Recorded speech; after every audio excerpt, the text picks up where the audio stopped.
All right, welcome back. Another episode of Geek Vein. We are gonna hunt for comic books at a local yard sale and talk about some undervalued comic books. Yeah, sounds good. Let's go check it out. All right, See let's what do they it. got. Quite a few comics there. Was not disappointed. Didn't film the 50 cent or dollar bins because there's also quite a few people there and wasn't sure if they felt comfortable being in the video or not.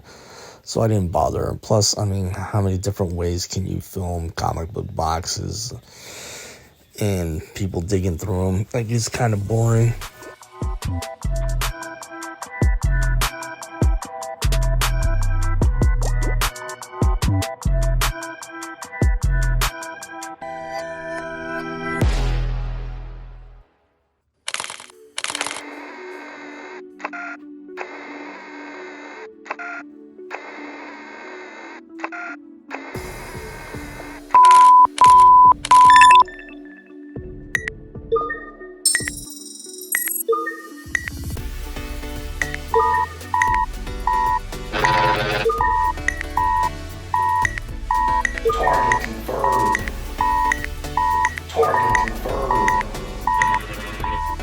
Spawn 119 is on my want list. Not super high up there, so will I get it?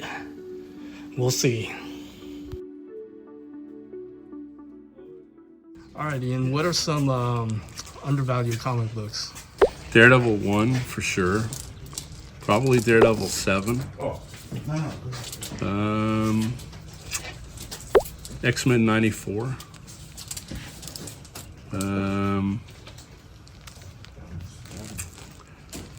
Probably Spider-Man 194 still.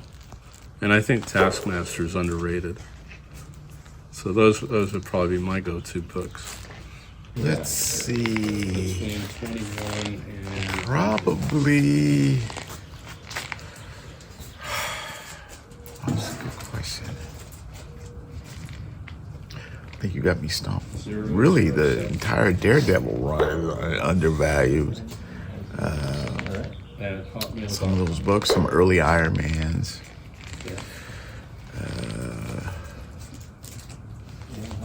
But yeah, that's pretty much it. What comic do I think is undervalued? I think Incredible Hulk 180 is undervalued for what it is. I mean, a lot of people gun for the 181, and that's the high dollar book, but in my opinion, that is the first appearance of Wolverine. It should be more than what it goes for. And who knows, maybe in the future it will be worth more, but right now, I think it's undervalued. Some comic books I think are undervalued. I'll have to go with Amazing Spider-Man $2.99. A lot of people go after 300s because it's designated the first full appearance. However, I kind of contest that. I think $2.99 should actually be Venom's first appearance. I don't subscribe to the $2.98 where people are talking about his freaking hand being covered by the symbiote goop. Another one is X-Men Annual number 14, which is the first appearance of Gambit. It came out a week prior before the Uncanny X-Men version introduced the Gambit. I think that one's highly undervalued. That's it. Great.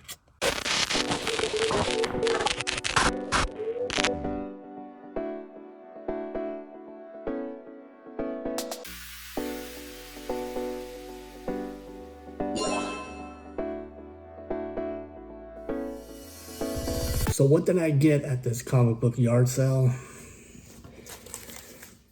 Not a whole lot, but super happy to get this bad boy right here. Spawn number 119 has a cameo appearance of Gunslinger Spawn. It is the first time we actually do see the character. I rarely see this comic out here in these parts, so might give me a good deal.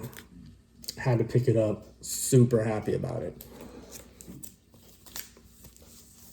G.I. Joe 144, tail end of the run. A lot of people make a big deal about the tail end of G.I. Joe comics having a very, very small print run, which is true. I don't necessarily care about it. I don't agree that the the prices should be that jacked up.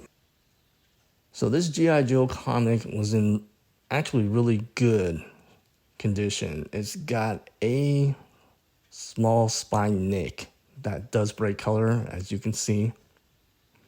However, the rest of it looks really good. It also tells the untold origin story of Snake Eyes, which is basically how he loses his vocal cords and can't speak anymore. Always wanted this one. G.I. Joe number 6. I believe it's the first Cobra Commander cover. G.I. Joe number 110. And it's a newsstand. Most of the G.I. Joe comics were in good shape. This one, probably in the upper fine area, 7.0. It's got a slight spine roll happening. Also has some spine creases. I think they do break color.